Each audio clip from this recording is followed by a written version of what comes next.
The klaxons blared through the halls of the International Space Station, jolting Commander Elena Vasquez from her sleep.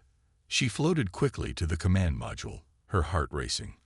As she entered, she saw her crew gathered around the main view screen, their faces a mix of awe and fear. "Status report," Elena demanded, her voice steady despite the tension in the air. Lieutenant Akira Tanaka turned to her, his eyes wide. "Commander, we've detected an unknown object entering the solar system. It's massive." Elena looked at the screen, watching as a blip moved across the star map at an impossible speed. "Have you notified Earth?" "Yes, Mom. All major space agencies and governments are being alerted as we speak." As the hours passed, the object drew closer, defying all known laws of physics. Telescopes across the globe turned their gaze to the approaching anomaly. And soon, the truth became undeniable. Earth was about to experience first contact with an alien civilization. The alien mothership entered Earth's orbit, its size dwarfing anything humanity had ever constructed. As billions watched from screens across the planet, a message was broadcast simultaneously on all frequencies and devices. "People of Earth," a deep, resonant voice intoned, "we are the Galactic Imperium. Your planet now falls under our domain. Surrender your autonomy and offer tribute, or face annihilation. You have 48 hours to comply." Panic swept across the globe. Emergency sessions of the United Nations convened, military forces were mobilized, and civilians rushed to stockpile supplies. In Washington, D.C., inside a secure bunker beneath the White House, President Amelia Crawford addressed her crisis team. "Ladies and gentlemen, we face the gravest threat in human history," she said, her voice grim. "What are our options?" General Marcus Blackwood, chairman of the Joint Chiefs of Staff, stepped forward. "Madam President, our nuclear arsenal stands ready. However, given the technological superiority demonstrated by the alien vessel, we can't guarantee its effectiveness. And if we attack and fail, we risk immediate retaliation," Secretary of State Julian Reeves added. "We need more time to assess their capabilities and potentially negotiate." As the debate raged on, a young woman sat quietly at the end of the table, her mind racing. Maya Chen, at 32, was the youngest senior diplomat in the State Department. Known for her unconventional thinking and brilliant strategic mind, she had been brought into the crisis team on Reeves' recommendation. "Ms. Chen," the president said, noticing Maya's contemplative expression, "you've been quiet. What are your thoughts?" Maya took a deep breath and stood. "Madam President, distinguished colleagues, I believe we're approaching this the wrong way. We're thinking in terms of immediate surrender or resistance. But there's a third option." The room fell silent as all eyes turned to her. Maya continued, her confidence growing. "We need to buy time. Not just hours or days, but months.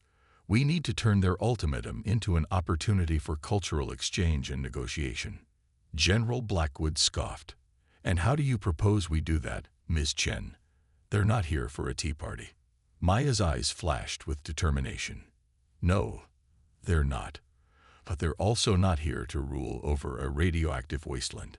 If they wanted to destroy us, they would have done so already. They want our resources, our labor, perhaps even our culture. We can use that desire to our advantage." She walked to the center of the room, commanding attention. "I propose we offer them a staged integration. We accept their authority in principle, but argue that immediate surrender would lead to chaos and reduce the value of their new acquisition. Instead, we offer a cultural exchange program, allowing their representatives to come to Earth and assess our societies, while we send our own delegates to learn about their empire." President Crawford leaned forward, intrigued. "And while this exchange is happening, we prepare," Maya said firmly. "We use the time to study their technology, develop our defenses, and search for weaknesses. We also use the diplomatic channels to gather intelligence and potentially sow discord within their empire. There might be factions or subject species who aren't fully loyal to the Imperium." The room burst into heated discussion. Secretary Reeves nodded approvingly, while General Blackwood argued against trusting the aliens. President Crawford raised her hand, silencing the debate. "It's a risk," she said, looking at Maya.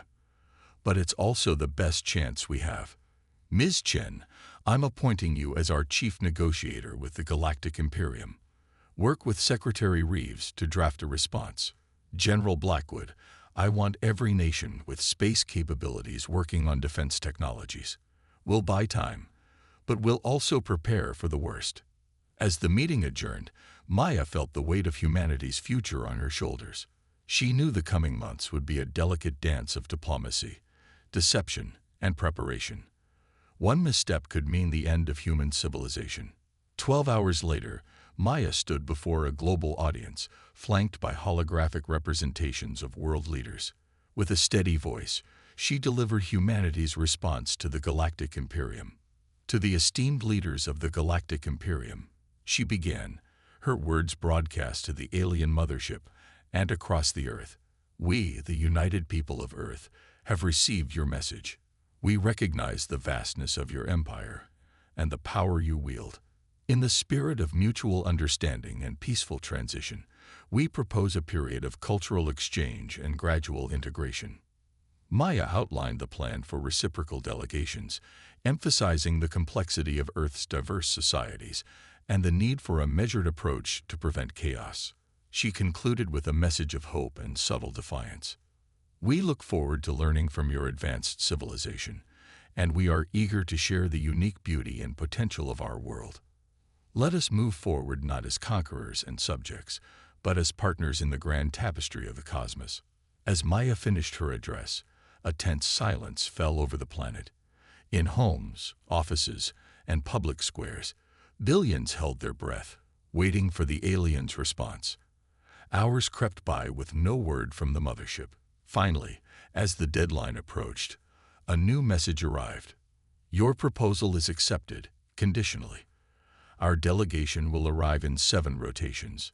Prepare yourselves, people of Earth. The age of the Galactic Imperium begins now." A collective sigh of relief swept across the globe, tempered by the knowledge that this was just the beginning. As Maya left the broadcast center, she caught sight of a screen showing the alien mothership looming over the Earth. She clenched her fists, determination burning in her eyes. The game was on, and the stakes were nothing less than the future of humanity. Maya knew that every word, every gesture in the coming months could tip the balance between slavery and freedom. As she prepared for the arrival of the alien delegation, one thought echoed in her mind. Humanity would not go quietly into the night. They would rage against the dying of the light, armed with wit, will, and the unbreakable spirit of a species that had survived ice ages, plagues, and their own destructive nature. The celestial gambit had begun. The diplomatic ruse. 7 days after Earth's conditional acceptance, a sleek alien shuttle descended from the mothership, landing on a specially prepared platform outside the United Nations headquarters in New York. Maya Chen stood at the forefront of the welcoming committee, her heart pounding but her exterior calm and collected. The shuttle's door slid open with a soft hiss, revealing the alien delegation. The Galactic Imperium's representatives were tall, graceful beings with iridescent skin and large, multifaceted eyes. Their leader, introduced as High Emissary Zix, stepped forward. "Greetings, humans," Zix said, their voice a melodious trill. "We look forward to this cultural exchange." Maya bowed slightly. "Welcome to Earth, High Emissary. We are honored to host you and eager to begin our journey of mutual understanding." As the delegation was escorted into the UN building, Maya caught a glimpse of something in Zix's eyes. Was it curiosity or contempt? She filed the observation away, knowing every detail could be crucial in the coming months. The cultural exchange program began in earnest. Alien representatives were dispatched to major cities around the world, while human diplomats and scientists prepared for their journey to the Imperium's core worlds. Maya coordinated it all, balancing the demands of their alien visitors with the need to gather intelligence and buy time. In Washington, D.C., Maya met with President Crawford and her advisors.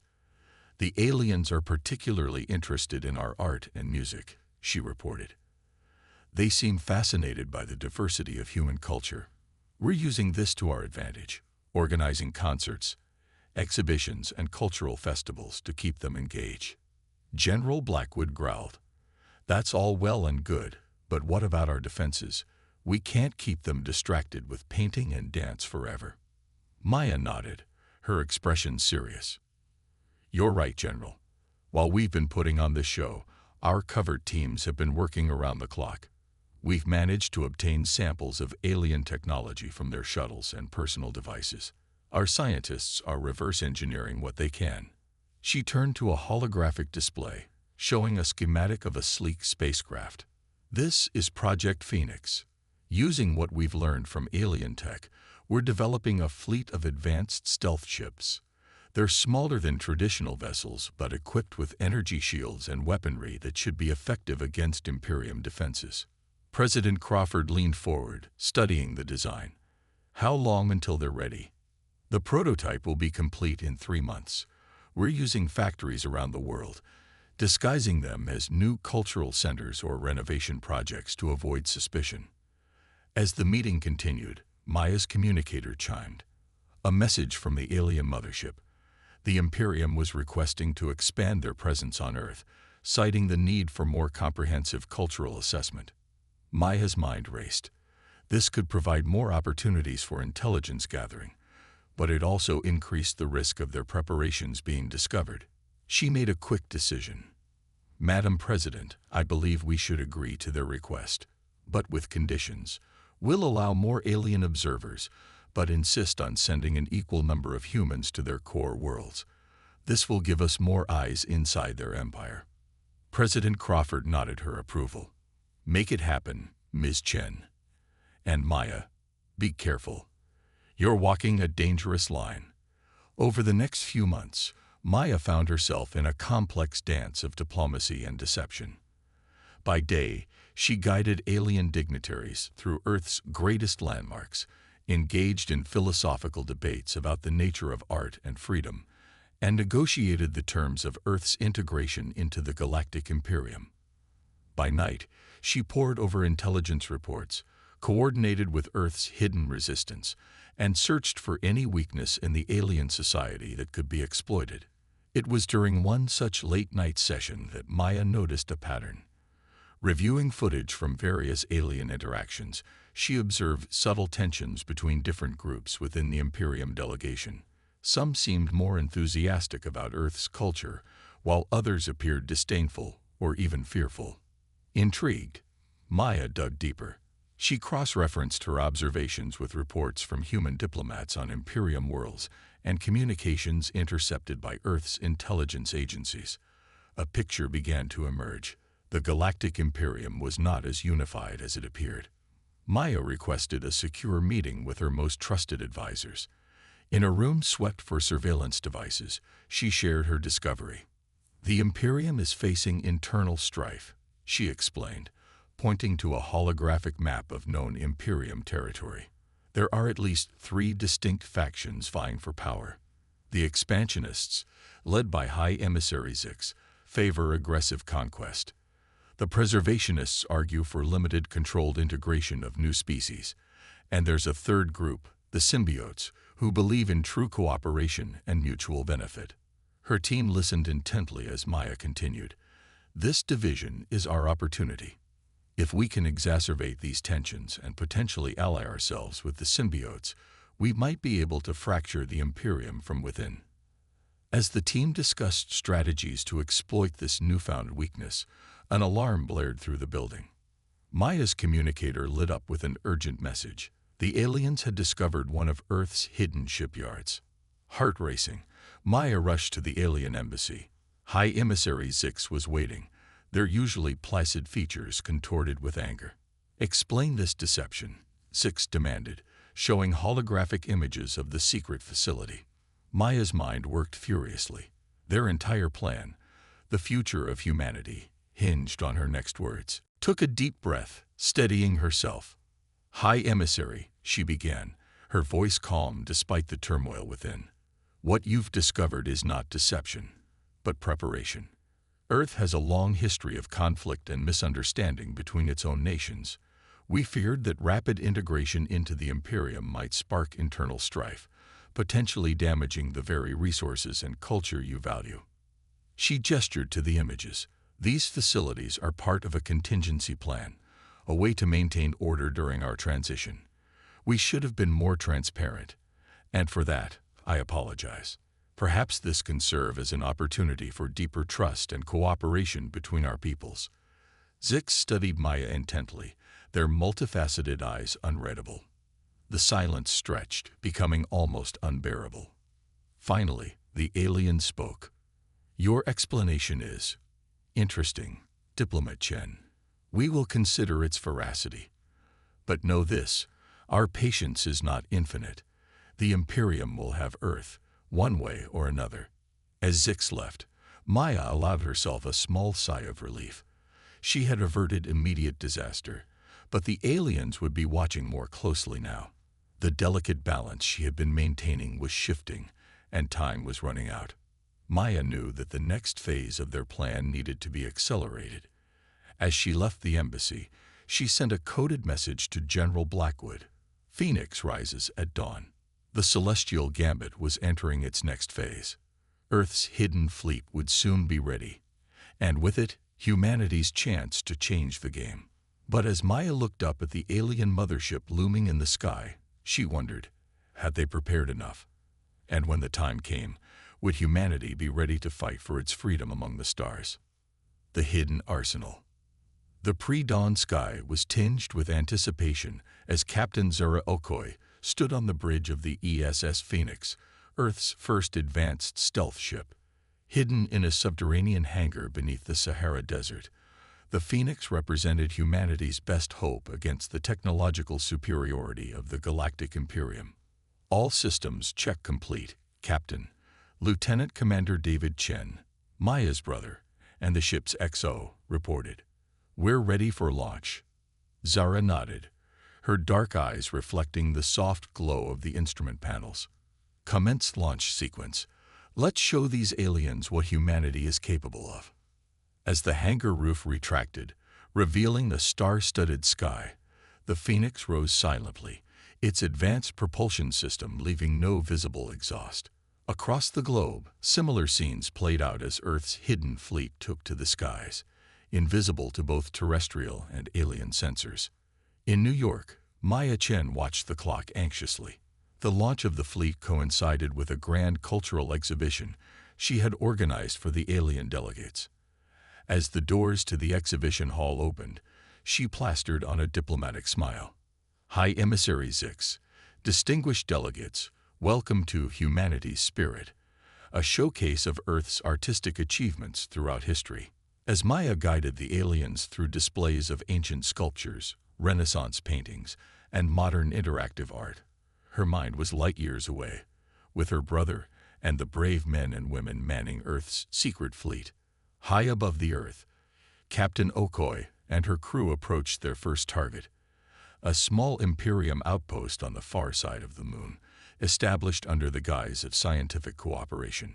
Weapons hot, Zara ordered. Remember, we want to disable, not destroy. We need their tech and any intel we can gather. The Phoenix decloaked mere kilometers from the outpost, catching the alien defenders completely off guard. Precision energy weapons fire disabled their communications and defense systems before they could raise the alarm. Ground team, you're clear to board, Zora announced. Be quick and be thorough. As Earth Special Forces secured the outpost, similar scenarios unfolded across the solar system. The element of surprise allowed humanity to strike swiftly, neutralizing Imperium footholds on Mars, several asteroids, and even the moons of Jupiter. Back on Earth, Maya's communicator vibrated discreetly. A coded message flashed across its screen. Phoenix soars. Nests secured. She allowed herself a small smile before returning her attention to the alien delegates. And this piece, she said, gesturing to a large, abstract sculpture, represents humanity's constant striving for growth and understanding. We believe there's always more to learn, more to discover. High Emissary Zix tilted their head, multifaceted eyes gleaming. An admirable sentiment, Diplomat Chen. One wonders how far that striving might take you. Maya met the alien's gaze steadily, wondering if they suspected anything. Who can say, Emissary? The universe is full of surprises. As the exhibition concluded, Maya's communicator buzzed again. An urgent message from President Crawford. Imperium fleet incoming. Prepare for possible retaliation. Maya's heart raced. She needed to buy more time. High Emissary, she called out as the aliens prepared to leave. Might I interest you in a small reception? We have prepared some of Earth's finest culinary delights for you to sample. While Maya kept the alien delegates occupied with exotic foods and drinks, Earth's military leaders scrambled to prepare for the coming storm. The Phoenix and its sister ships rushed back to defensive positions around the planet. In low Earth orbit, Captain Okoi watched as the Imperium fleet dropped out of faster-than-light travel. The alien armada dwarfed humanity's forces, even with their newfound technology. This is it, people, Zara addressed her crew. Everything we've worked for comes down to this moment. We may be outnumbered, but we have surprise, ingenuity, and the spirit of humanity on our side. Let's make Earth proud. The space battle erupted with a fury unlike anything in human history. The Phoenix and its fellow ships darted between the lumbering Imperium cruisers, their advanced weapons striking with pinpoint accuracy. Alien shields flickered and failed under the onslaught, but for every Imperium ship disabled, 2 more seemed to take its place. On Earth, the secret could no longer be kept. As reports of the space battle filtered down, panic began to spread. Maya found herself rushed to a secure bunker along with other key government officials. The Imperium delegates are demanding answers. Maya reported to President Crawford. I've managed to convince them to remain in their embassy for now, but it won't last. The president's face was grim. We knew this day would come. Now we find out if all our preparations were enough. As the battle raged on, Earth's ground-based defenses joined the fray. Massive rail guns, reverse-engineered from alien tech, fired magnetically accelerated projectiles into orbit, adding to the chaos of the space battle. Captain Okoid's voice crackled over the command center speakers. We've bloodied their nose, but we're taking heavy losses. We need a game changer, and fast. Maida's mind raced. They needed a way to even the odds, to exploit the division within the Imperium she had discovered. An idea began to form, risky, potentially disastrous, but possibly their only hope. Madam President, Maya said, her voice tight with urgency, I need to speak with the Imperium delegates. I have a plan, but it's going to require a significant gamble. President Crawford studied Maya for a moment, then nodded. Do it. At this point, we have little left to lose. Under heavy guard, Maya returned to the alien embassy. The building shook occasionally from distant impacts. As debris from the space battle entered the atmosphere, High Emissary Zix and the other delegates faced her, their earlier diplomatic facades replaced by cold anger. You have deceived us, Zix stated flatly. The Imperium does not tolerate such treachery. Maya took a deep breath. Everything hinged on her next words. High Emissary, distinguished delegates, what's happening now is the result of fear and misunderstanding on both sides. But it's not too late to stop this conflict. She activated a holographic display, showing the ongoing space battle. Your forces are mighty, but as you can see, humanity will not submit without a fight. This war will cost both sides dearly. But there is another way. Maya locked eyes with Zix. I know about the factions within your empire. The expansionists, the preservationists, the symbiotes. Earth doesn't want to be your enemy. We could be powerful allies, especially to those who seek a more cooperative path. Murmurs broke out among the alien delegates. Zix's multifaceted eyes narrowed. You are well informed, Diplomat Chen. Perhaps dangerously so. What exactly are you proposing? An alliance, Maya said firmly. Not with the Imperium as it stands, but with those who want change. Help us end this battle, and together we can forge a new future, not of conquerors and subjects, but of equals united in exploration and discovery. The embassy fell silent as the aliens considered Maya's words. The fate of two civilizations hung in the balance. After what seemed an eternity, Zix spoke. Your proposal is intriguing, but the expansionists will not give up their ambitions easily. Maya allowed herself a small, determined smile. Then perhaps it's time for new leadership in the Galactic Imperium. Are you ready to make history, High Emissary? As Maya and the alien delegates began to hash out the details of their desperate plan, the battle continued to rage above. The Celestial Gambit was approaching its endgame, and the next few hours would determine the future of humanity and the galaxy itself. The Celestial Chess Game. As Maya Chen worked feverishly with the alien delegates to broker a ceasefire, the conflict expanded beyond Earth's orbit. The Galileo colony on Mars, humanity's first extraterrestrial settlement, found itself under sudden attack from Imperium forces. Dr. Aisha Patel, the colony's director, rallied her people. We've trained for this, she announced over the colony-wide comm system. Enact Protocol Ares. Let's show these aliens that Mars isn't an easy target. The dome-covered Martian city transformed into a fortress. Hidden defense systems, disguised as atmospheric regulators, sprang to life. Colonists, many of whom were scientists and engineers, manned battle stations with a resolve that would have made their ancestors proud. Back on Earth, Captain Zara Okoi received the distress call from Mars. Her ship, the Phoenix, had just limped back from another skirmish, its hull scored by enemy fire. Helm, plot a course for Mars, Zara ordered, ignoring the protests of her damage control teams. We're not abandoning our people out there. As the Phoenix and a handful of surviving Earth ships made the burn for Mars, the Moon became the next battleground. The Lucas Lunar Base, officially a scientific outpost, revealed its true nature as a military installation. Rail guns concealed beneath the lunar surface opened fire on the Imperium fleet, catching them in a devastating crossfire between Earth and the Moon. Colonel Jae-sun Kim, commander of the lunar forces, allowed himself a grim smile as he watched Imperium ships frantically maneuver to avoid the barrage. Keep up the pressure, he ordered his gunners. We need to buy time for the diplomats to work their magic. In New York, Maya's negotiations with the alien delegates had reached a critical juncture. High Emissary Zix, representing the symbiote faction, was receptive to the idea of an alliance.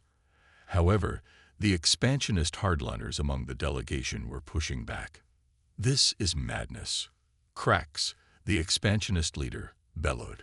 Humanity has proven itself treacherous. They must be subjugated, not treated as equals. Maya stood her ground. And how many Imperium lives are you willing to sacrifice for that subjugation? You've seen what we can do. This war could last years, decades even. Is that truly in the Imperium's best interest? As the debate raged, Maya received an urgent message. The preservationist faction, led by Ambassador Lyra, had taken control of a significant portion of the Imperium fleet. They were ordering a ceasefire. Maya seized the opportunity.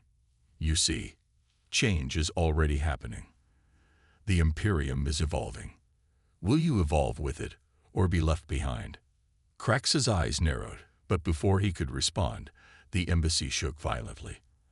Outside, the sky lit up with explosions. The expansionist loyalists in the fleet had turned on the preservationists, and Earth was caught in the crossfire. This is our chance, Maya urged Zix. Order your forces to protect Earth.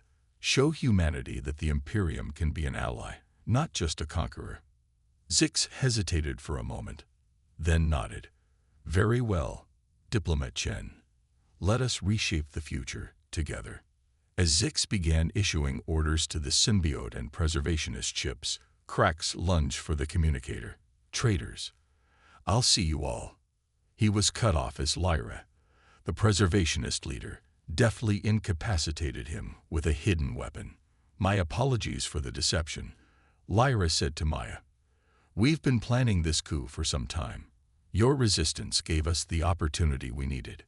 Maya nodded, her mind racing to adapt to the rapidly changing situation.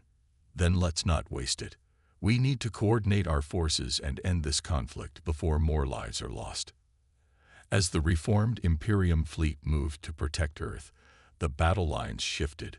What had been a straightforward invasion became a complex, multifaceted conflict. Expansionist loyalists fought against the preservationist symbiote alliance, with human forces caught in between, never sure which alien ship was friend or foe. On Mars, the tide of battle turned with the arrival of Captain Okoi and the Earth reinforcements, the Phoenix working in tandem with the Martian defense systems and a contingent of preservationist ships, managed to drive off the expansionist assault.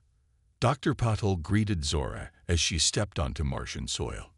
"Captain, your timing is impeccable. But I admit, I'm a bit confused about who we're fighting now." Zora grinned tiredly. "Honestly, Doctor, so am I. Let's just focus on keeping Mars secure while the diplomats sort out the rest." Back on Earth, Maya was coordinating the greatest logistical challenge in human history. As the space battle raged on, she was tasked with organizing a planet-wide relief effort, managing the integration of friendly alien forces into Earth's defense network, and trying to maintain public calm in the face of an increasingly chaotic situation. "We need to get ahead of the narrative," Maya told President Crawford during a brief respite. "If we don't explain what's happening, panic and misinformation could tear us apart from the inside." The president nodded gravely. "Agreed. Work with the UN to draft a statement. Be honest about the challenges we face, but emphasize the hope this alliance brings. Humanity needs something to believe in right now." As Maya crafted the address with her team, reports came in from across the solar system. The Jovian moons, thought to be uninhabited, revealed hidden human-alien hybrid outposts. These stations, born from secret collaborations between human scientists and symbiote allies, now joined the fight, providing crucial intelligence on expansionist movements.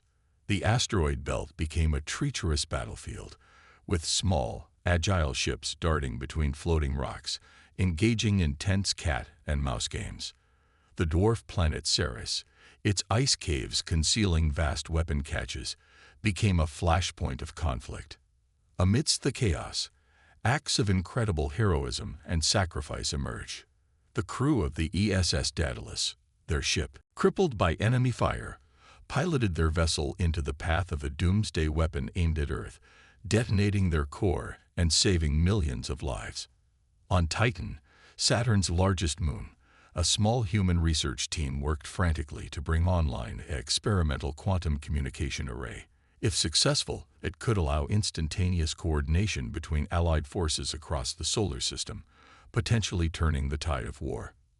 As the conflict stretched into its second week, the toll on both sides became increasingly apparent. Earth's cities bore scars from orbital bombardments, while the wreckage of Imperium and human ships formed new artificial rings around several planets. Maya, exhausted but determined, addressed the United Nations General Assembly, her words broadcast to every corner of human-controlled space and to their new alien allies. "We stand at a crossroads," she began, her voice steady despite her fatigue. "For the first time in our history, humanity faces a threat beyond our world. But we also face an unprecedented opportunity. The stars are no longer a distant dream, but a battlefield upon which the fate of two civilizations hangs in the balance." She paused, looking out at the assembly of human and alien faces. "The path ahead is uncertain, filled with danger and sacrifice.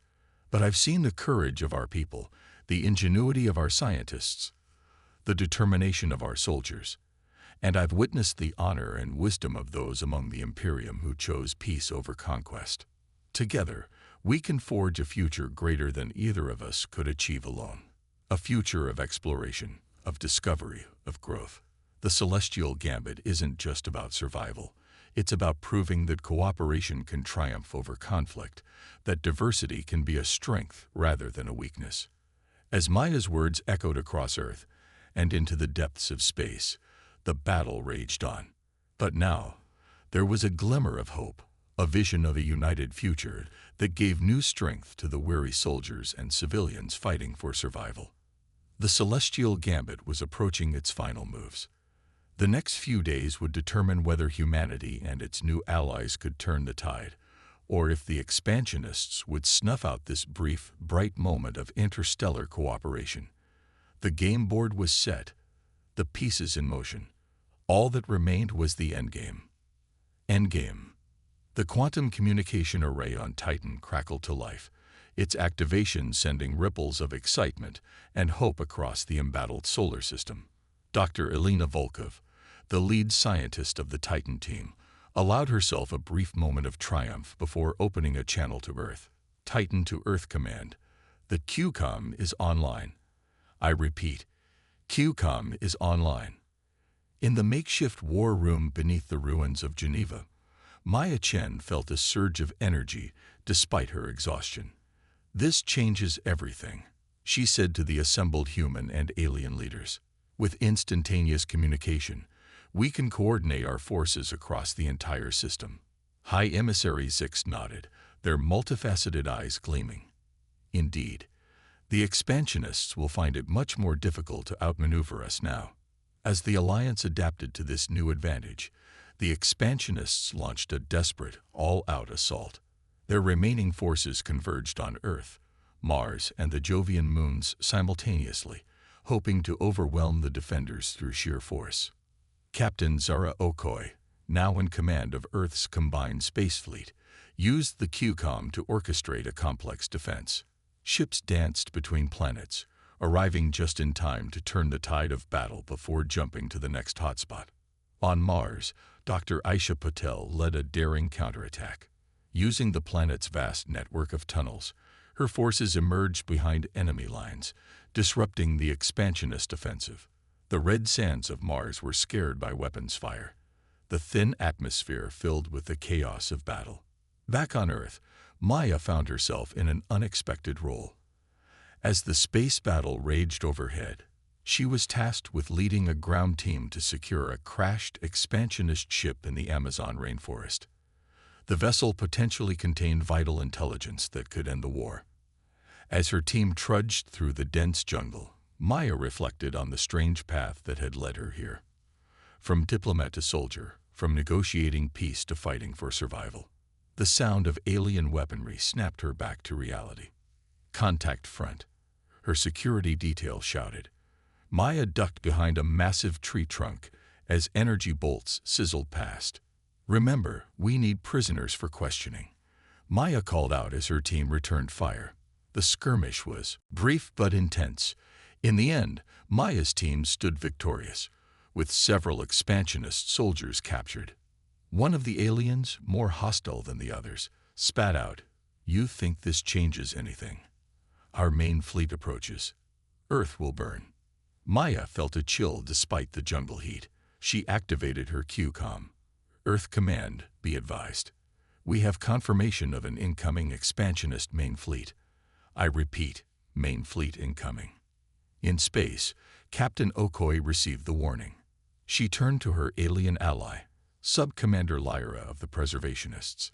"We don't have the firepower to stop a main fleet. Ideas?" Lyra's expression was grim. "There's one option, but it's risky. We could use the gas giant's gravity to slingshot our ships and increase our weapon velocity. It might give us the edge we need." Zara nodded. "Risky is all we have left. All ships, prepare for Operation Slingshot." As the combined human-alien fleet maneuvered into position, using Jupiter and Saturn to accelerate their attacks, the expansionist main fleet arrived. The battle that ensued was unlike anything ever witnessed in Earth's solar system. Ships darted between moons and planetary rings, using celestial bodies as cover. The giant storm on Jupiter became a treacherous battleground, with ships diving in and out of the massive cyclone, using its winds to gain tactical advantages. On Earth, Maya and her team raced against time to decrypt the intelligence from the crashed ship. As they worked, reports came in from across the globe. Delhi was under siege from expansionist ground forces. The Great Pyramids of Giza had been destroyed in an orbital bombardment. But for every loss, there was a spark of hope. Ordinary citizens were fighting back, using reverse-engineered alien tech to defend their homes. In New York, the alien embassy had been converted into a last line of defense. High Emissary Zix stood alongside human soldiers, wielding a weapon and defending the planet they had once come to conquer. As the battle reached its crescendo, Maya's team made a breakthrough. "We've decrypted their command codes," she shouted into her TUCOM, transmitting to all Allied ships now. In space, Captain Okoye received the codes. With a mix of disbelief and determination, she realized what they had to do. "All ships, synchronize your attacks on my mark. We're going to turn their own fleet against them." The next few moments would be etched into history forever. As the expansionist fleet pressed their attack, Zera gave the order. Suddenly, half of the enemy ships went dark, their systems overridden by the stolen command codes. The remaining expansionist vessels found themselves caught in a crossfire between the Allied fleet and their own mind-controlled ships. The battle wasn't over, but the tide had decisively turned. As the expansionist fleet crumbled, their ground forces fell into disarray. Without orbital support, they were quickly overwhelmed by the combined might of humanity and their new alien allies. In the aftermath, as the solar system breathed a collective sigh of relief, Maya found herself once again in a diplomatic role. But this time, she stood not just for Earth, but for a new interstellar alliance. On the observation deck of the International Space Station, now expanded to accommodate their alien allies, Maya addressed the leaders of both species. "We've won a great victory," she began, her voice carrying the weight of all they had endured. "But our true challenge lies ahead. We must build a lasting peace, one that honors the sacrifices made and prevents such a conflict from ever happening again." High Emissary Zix stepped forward. "The Imperium as we knew it is gone. In its place, we propose a galactic confederation.